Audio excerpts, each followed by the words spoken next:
አሰላሙ አለይኩም ወራህመቱላሂ ወበረካቱ። ውድና የተከበራችሁ እንዴት ናችሁ? ሰላም ናችሁ ወይ? እኔ በጣም ደህና ነኝ አልሐምዱሊላህ። ዛሬ አንድ ታሪክ ይዤላችሁ መጥቻለሁ። ታሪኩ የጓደኛዬ ታሪክ ነው።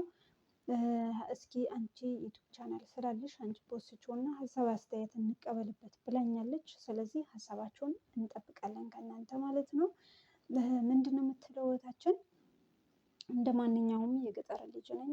በልጅነት እድሜ ቤተሰቦች የተለያዩብኝ። ቤተሰቦቼ ተለያይተው ወደ አንድ ከተማ ተወሰድኩኝ። በዛች ከተማ ላይ እድገቴን አደረግኩኝ ትላለች። የጉልበት ስራ እየሰራሁኝ ትምህርት አላውቅም። ልጅነቴን እንግዲህ ልጆች ሲጫወቱ ሲማሩ በጣም አዝን ነበረ ከፋ ነበረ ትላለች።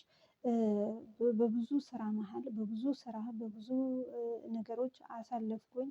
እድሜ ለአረብ ሀገር ሲደርስም በለጋ እድሜ ወደ አረብ ሀገር ሄድኩኝ። የሄድኩባቸው ሰዎችም እንደ አጋጣሚ ጥሩ ነበሩ። መጥፎ ነገር አልገጠመኝም። እንግዲህ በጥሩ ተቀብለውኛል። ሁለት ልጅ ያለበት ገና እነሱም አዲስ ባለትዳር ነበሩ። ስለዚህ ቤቱ ተመቸኝ። እኔም የወጣሁበት ነገር አለ ከድሎት አልወጣሁኝም። ስለዚህ ሀገሬንም ሳላስታውስ ብዙ ጊዜ እዛው ኖሬያለሁ። ከእነሱ ጋራ እንደ ቤተሰብ ያዩኝ ነበረ። ልጆቻቸውን በጣም እንከባከብ ነበረ። ከእነሱ ጋር ማለት ማንም አያስከፋኝም ነበር። ስራም አይበዛብኝም ነበረ። ያው እንደ ቤተሰብ እኖር ስለነበር ብዙ ጊዜን ከእነሱ ጋር አሳለፍኩኝ ትላለች። በሆነ ጊዜያትም ቤተሰቦቼን አይቼ ልምጣ ብዬ እንግዲህ ከአመታት በኋላ ማለት ነው ወደ ሀገሬ ገባሁኝ ትላለች። ሀገሬም ገብቼ ቤተሰቦቼን አይቼ ያሉኝን ነገሮችን ጨርሼ ተመልሼ ወደዛው ቤት መጣሁኝ ትላለች። ስመጣ እንግዲህ ቃል የገቡልኝን ደሞዝ ሳይከፍሉኝ ቀሩ።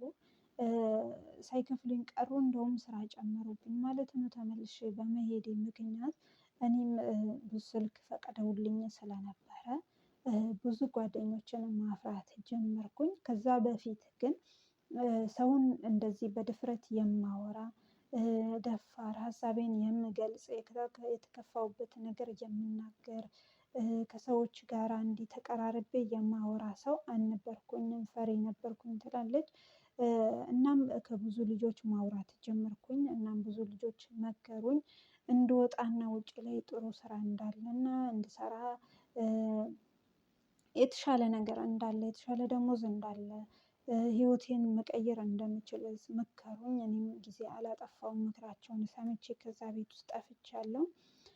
ጠፍቼም ስሰራ ብዙ ቤቶችን ገብቼ ወጥቻለሁ። ግን አልሐምዱሊላህ የከፋ ነገር አላጋጠመኝም ትላለች። እንግዲህ ከጊዜያት በኋላ ቤተሰቦቼ ደወሉልኝ። ቤተሰቦቼ ሲደውሉልኝ ምን እዳ አለብን የተበደርነው እዳ አለብን። ስለዚህ ንብረታችንን ሊሸጥ ነው። እዳውን አንቺ ክፈይልንና ካንቺ ምንም አይነት ነገር አንፈልግም ምንም አይነት ነገር ካንቺ አንጠብቅም አሉኝ ትላለች። እናም ባሉኝ ሰዓት እዳቸውን አንስቼ ከፈልኩላቸው። ያንን እዳ ግን ስከፍል ከእነሱ ምንም አይነት ነገር ጠብቄ አይደለም።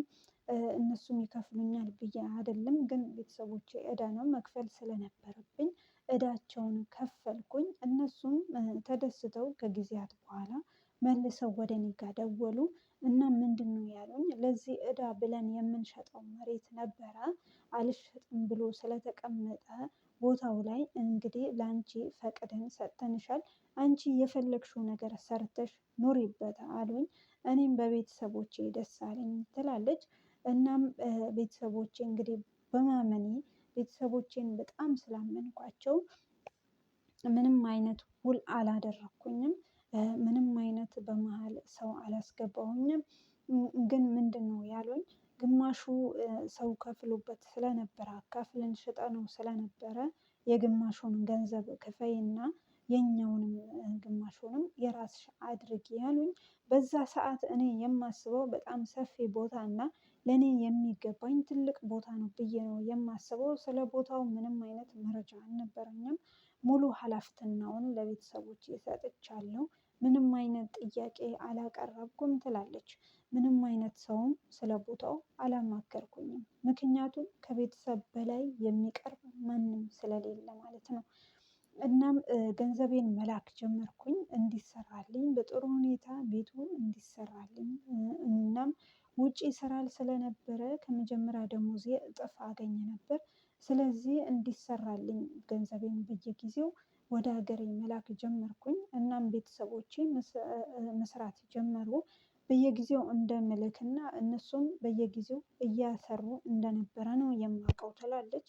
ከጊዜያት በኋላ ግን ከአመታት በኋላ የራሴ ህይወት እንዲኖረኝ ፈለኩኝ። እናም ወደ ቤተሰቦቼ ጥያቄ አቀረብኩኝ ትላለች። በነገራችን ላይ በብዙ የአረብ ሀገር እህቶች ራሳቸውን በራሳቸው ነው የሚድሩት ማለት ነው። እናም ቤተሰቦቼ ጠየቅኩኝ።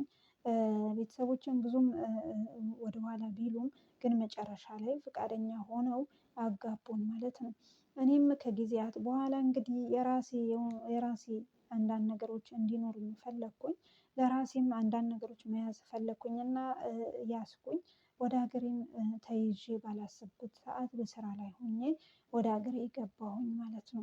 ከገባሁኝም በኋላ እንግዲህ ህይወት እንደጠበቅኩት እንደፈለኩት አልጋ በአልጋ አልሆነልኝም።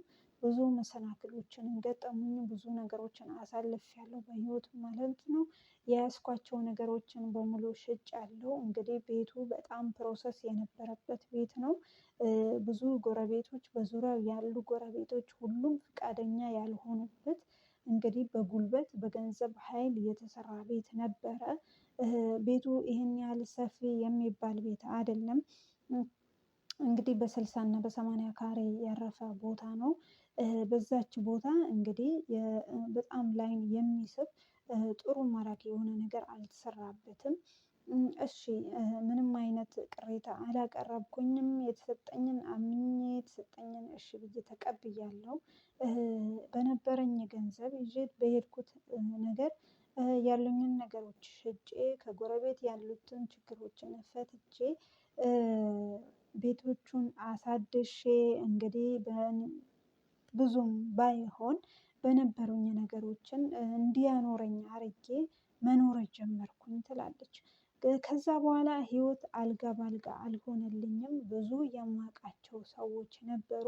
ብዙ የማደርግላቸው ሰዎች ነበሩ። ግን ማንም ከጎኔ ሊሆን አልፈለገም። ብዙ ሰዎች አግለውኛል ብዙ ሰዎች ወደኋላ አስቀርተውኛል። ብዙ ሰዎች አይተው አልፈውኛል በጣም ተጎሳቆልኩኝ።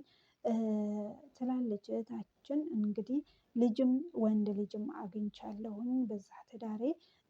በህይወቴ ስኬታማ ነው ብዬ የማስበው ትዳሬ ብቻ ነው ትላለች። እንግዲህ በዚህ ሁሉ ውጣ ውረድ መሃል የልጅ እናት ሆኛለሁ በዛም በጣም ደስተኛ ነበርኩኝ። ግን ብዙ ውጣ ውረዶች አሳልፌያለሁ ህመሞችንም አስተናግጃለሁ። ግን ከዛ መሃል የኔ ነው የምለው አንድም ሰው ከጎኔ አልነበረም። ስለዚህ እህቶቼ ሳታስቡ ሳታቅዱ ውል ሳታደርጉ ቤተሰብም ቢሆን ምንም አይነት ነገር እንዳታደርጉ ይህ ሀሳብ ለእናንተ ነው። ይጠቅማችኋል እንግዲህ ብዬ ነው ሀሳቤን የማካፍላችሁ እህቶቼ። ዛሬ ላይ ግን ያ ሁሉ መስዋዕት የከፈልኩበት ቦታ ያ ሁሉ የደከምኩበት ቦታ ያ ሁሉ የሆንኩበት ቦታ ከጊዜ በኋላ ነገር ጎትቶ ይዞ መጣ ትላለች እህታችን እንግዲህ። ነገር ጎትቶ ይዞ መጣ የምን ቤት ነው ያለሽ ከየት ያገኘሽው ቤት ነው ያለሽ? አንቺ እኮ ዘለሽ ነው የገባሽው እና በቤቱ ግማሹ ልትሰጪን ይገባል ቤቱን ለቀሽ ልትወጪ ይገባል የሚሉ ጥያቄዎች ተጓተው መጡብኝ። እና እንግዲህ በእንቢተኝነት ቁጭ ብያለሁ። እኔም ባለቤቴም ተሳቀን ነው ያለነው።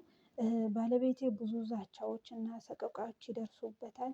እንግዲህ በቤታችን በንብረታችን በገነባነው በሰራነው ቦታ ብዙ በሚሊዮኖች የሚሸጥ ቦታ ላይ ተቀምጠሃል። ምንም ሳታደርግ ተቀምጠሃል እያሉ ባለቤቴንም ያሳቅቁብኛል ትላለች እህታችን። እንግዲህ እኔም ህይወት አልሆንም ሲለኝ ብዙ ነገሮች አላስደስትም ሲሉኝ ልጄን ለእናቴ ሰጥቼ ወደ ነበርኩበት ሀገር ተመልሻለሁ ትላለች እህታችን። ግን ዛሬ ላይ የተሻለ ህይወት የተሻለ ነገር አለኝ። በነበርኩበት ቦታ አይደለሁም፣ በትላንት ስህተቴ ቦታ አይደለሁም፣ በትላንትና ያሳለፍኩት መጥፎ ህይወት ላይም አይደለሁም። ሁሉንም ነገር ለትላንትና አሳልፌ ዛሬ ላይ ግን ጠንካራው ልጄና ጠንካራው ባለቤቴ ይዤ ወደፊት እየተጓዝኩኝ ነው እና በህይወቴ ወደፊት ጥሩ ነገር ጥሩን ህይወት እንደሚገጥመኝ ተስፋ አደርጋለሁኝ። እናንተስ በዚህ ሁኔታ ላይ ምን ትላላችሁ? እና ቦታውስ ለማን ይገባል ትላላችሁ?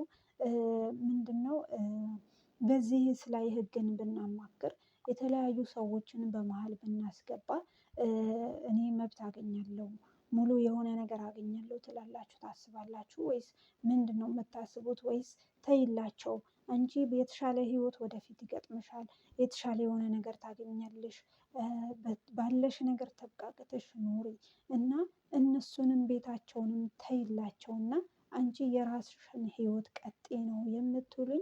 ወይስ ምንድነው የምትሉኝ? ሀሳባችሁን በዚህ ላይ አካፍሉኝ ትላለች እህታችን። እንግዲህ ሀሳብ አስተያየቶቻችሁን ከእናንተ እንጠብቃለን ማለት ነው። ይህ ውሸት አይደለም፣ እውነተኛ የህይወት ታሪክ ነው። ብዙ በጣም ረጅም ታሪኮች አሉት።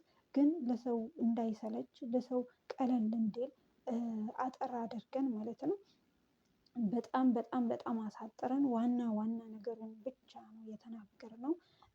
ብዙ ለሰአታት ቢወራ የማያልቅ ነው። እንግዲህ የህይወት ታሪክ አያልቅም። ብዙ ነገሮች አሉት። ግን ይሄ ነገም የሚጓተት ነገር ስለሆነ ግን ብዙ ሀሳብ ከእናንተ እንጠብቃለን ማለት ነው። እንግዲህ ሀሳብ አስተያየታችሁን አሳውቁን፣ በኮሜንት ላይ ጻፉልን። እናመሰግናለን እንግዲህ